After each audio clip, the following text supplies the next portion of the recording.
राधे राधे जी। सावन मास के पहले सोमवार की आपको बहुत सारी शुभकामनाएं। मैं हूं कात्यायनी और स्वागत है आपका आपके अपने चैनल पवित्र वचन में। मित्रों, इस वीडियो में मैं आपको सावन सोमवार की व्रत कथा व महत्व सुनाऊंगी।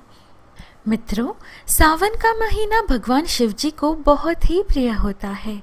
मान्यता है जो भी भक्त पूरी श्रद्धा भाव से सावन के महीने में भगवान शिव जी की आराधना करता है, उसकी सभी तरह की मनोकामना सावन के महीने में भोले शंकर जी जरूर पूरी करते हैं, क्योंकि भोले शंकर जी जल्द प्रसन्न होने वाले देव हैं। शास्त्रों में सोमवार का दिन भगवान शिव जी की आराधना के लिए होता है। सोमवार के दिन व्रत रखने से भोले शंकर जी अपने भक्तों पर विशेष कृपा करते हैं, और ऐसे में यदि सावन के महीने में कई सोमवार का दिन आए तो उस दिन भोले भंडारी की सबसे ज़्यादा अपनी कृपा बरसाते हैं।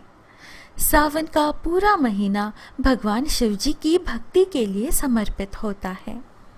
सावन माह के बारे में एक पौराणिक कथा है कि जब श्री सनत कुमारों ने भगवान शिव जी से सावन महीना प्रिय होने का कारण पूछा, तो भगवान भोलेनाथ जी ने बताया कि जब देवी सती ने अपने पिता दक्ष के घर में योग शक्ति से शरीर त्याग किया था, उससे पहले देवी सती ने महादेव को हर जन्म में पति के रूप में पाने का प्रण किया था।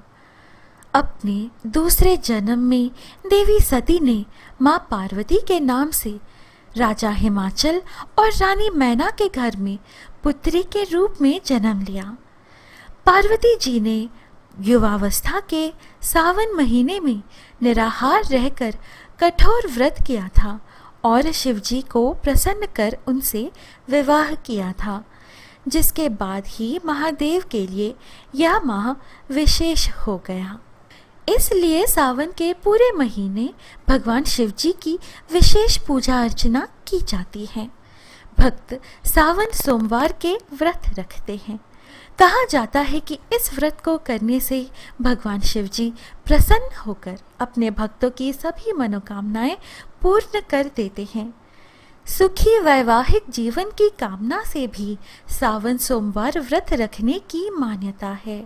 सावन के महीने में भक्त गंगा नदी या अन्य पवित्र नदियों से जल लाते हैं और भगवान शिव जी का जलाभिषेक करते हैं, जिसके द्वारा देवों के देव महादेव को प्रसन्न करने का प्रयास किया जाता है। भगवान शिव जी का जलाभिषेक करने की परंपरा के पीछे है एक पौराणिक मान्यता, जिसके अनुसार जब देवताओं और असुरों के बीच समुद्र मंथन चल रहा था, तब समुद्र से एक विष का घड़ा निकला। लेकिन इस विष के घड़े को ना ही देवता और ना ही असुर लेने को तैयार हो रहे थे। तब विष के प्रभाव को अंत करने के लिए और समस्त लोगों की रक्षा करते हुए भगवान शंकर जी ने इस विष का पान किया था। विष के प्रभाव से भगवान शिव जी का ताप बढ़ता जा रहा था। तब सभी देवताओं और असुरों ने भी विष के प्रभाव को कम करने के लिए भगवान शंकर जी पर जल चढ़ाना शुरू कर दिया था। तभी से भगवान शिव जी का जलाभिषेक करने की परंपरा चली आ रही है। आइए दोस्तों, अब सावन सोमवार की व्रत कथा सुनिए। आपसे गुजारिश है कि व्रत कथा पूरी सुने, क्योंकि व्रत को बीच में ही तोड़ा नहीं जाता, वैसे ही व्रत कथा के बीच से उठा नहीं जाता। चलिए साथ मिलकर बोलें, भोलेनाथ की जय, शंभुनाथ की जय, महादेव की जय। अमरपुर नगर में एक धनी व्यापारी रहता था। दूर दूर तक उसका व्यापार फैला हुआ था। नगर में उस व्यापारी का सभी लोग मान सम्मान करते थे। इतना सब कुछ होने पर भी वह व्यापारी अंतर्मन से बहुत दुखी था, क्योंकि उस व्यापारी का कोई पुत्र नहीं था। दिन रात उसे एक ही चिंता सताती रहती थी। उसकी मृत्यु के बाद उसके इतने बड़े व्यापार और धन संपत्ति को कौन संभालेगा। पुत्र पाने की इच्छा से वह व्यापारी प्रति सोमवार भगवान शिव जी की व्रत पूजा किया करता था। सायंकाल को व्यापारी शिव मंदिर में जाकर भगवान शिव जी के सामने घी का दीपक जलाया करता था। उस व्यापारी की भक्ति देखकर एक दिन माँ पार्वती जी ने भगवान शिव जी से कहा, हे प्राणनाथ, यह व्यापारी आपका सच्चा भक्त है। कितने दिनों से यह सोमवार का व्रत और पूजा नियमित तौर पर कर रहा है। भगवान, आप इस व्यापारी की मनोकामना अवश्य पूर्ण करें। भगवान शिव जी ने मुस्कुराते हुए कहा, हे पार्वती, इस संसार में सबको उसके कर्म के अनुसार फल की प्राप्ति होती है। प्राणी जैसा कर्म करते हैं उन्हें वैसा ही फल प्राप्त होता है। इसके बावजूद भी माँ पार्वती जी नहीं मानी। उन्होंने आग्रह करते हुए कहा, नहीं प्राणनाथ जी, आपको इस व्यापारी की इच्छा पूरी करनी ही पड़ेगी। यह आपका अनन्य भक्त है। प्रति सोमवार आपका विधिवत व्रत रखता है और पूजा अर्चना के बाद आपको भोग लगाकर एक समय भोजन ग्रहण करता है। आपको इसे पुत्र प्राप्ति का वरदान देना ही होगा। माँ पार्वती जी का इतना आग्रह देखकर भगवान शिव जी ने कहा, तुम्हारे आग्रह पर मैं इस व्यापारी को पुत्र प्राप्ति का वरदान देता हूँ, लेकिन इसका पुत्र 16 वर्ष से अधिक जीवित नहीं रहेगा। उसी रात भगवान शिव जी ने स्वप्न में उस व्यापारी को दर्शन देकर उसे पुत्र प्राप्ति का वरदान दिया और उसके पुत्र के 16 वर्ष तक जीवित रहने की बात भी बताई। भगवान के वरदान से व्यापारी को खुशी तो हुई, लेकिन पुत्र की अल्पायु की चिंता ने उस खुशी को नष्ट कर दिया। व्यापारी पहले की तरह सोमवार का विधिवत व्रत करता रहा। कुछ महीने पश्चात उसके घर अति सुंदर पुत्र उत्पन्न हुआ। पुत्र जन्म से व्यापारी के घर में खुशियां भर गई।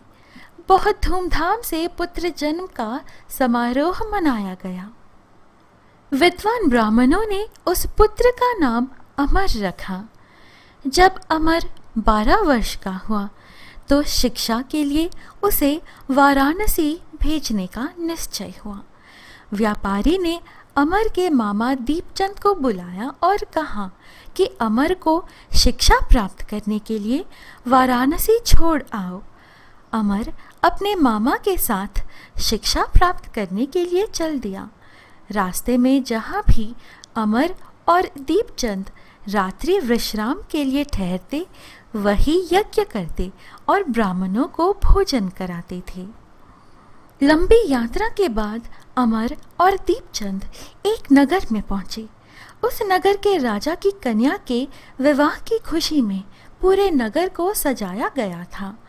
निश्चित समय पर बारात आ गई, लेकिन वर का पिता अपने बेटे के एक आंख से काने होने के कारण बहुत चिंतित था। उसे इस बात का भय सता रहा था कि राजा को इस बात का पता चलने पर कहीं वह विवाह से इनकार ना कर दे। वर के पिता ने अमर को देखा तो उसके मस्तिष्क में एक विचार आया। उसने सोचा, क्यों ना इस लड़के को दूल्हा बनाकर राजकुमारी से विवाह करा दूं। विवाह के बाद इसको धन देकर विदा कर दूंगा और राजकुमारी को अपने नगर में ले जाऊंगा। वर के पिता ने इसी संबंध में अमर और दीपचंद से बात की। दीपचंद ने धन मिलने के लालच में वर के पिता की बात स्वीकार कर ली। अमर को दूल्हे के वस्त्र पहनाकर राजकुमारी चंद्रिका से विवाह करा दिया गया। राजा ने बहुत सा धन देकर राजकुमारी को विदा किया।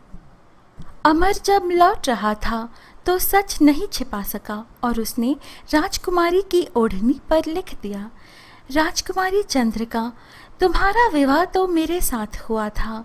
मैं तो वाराणसी में शिक्षा प्राप्त करने जा रहा हूँ।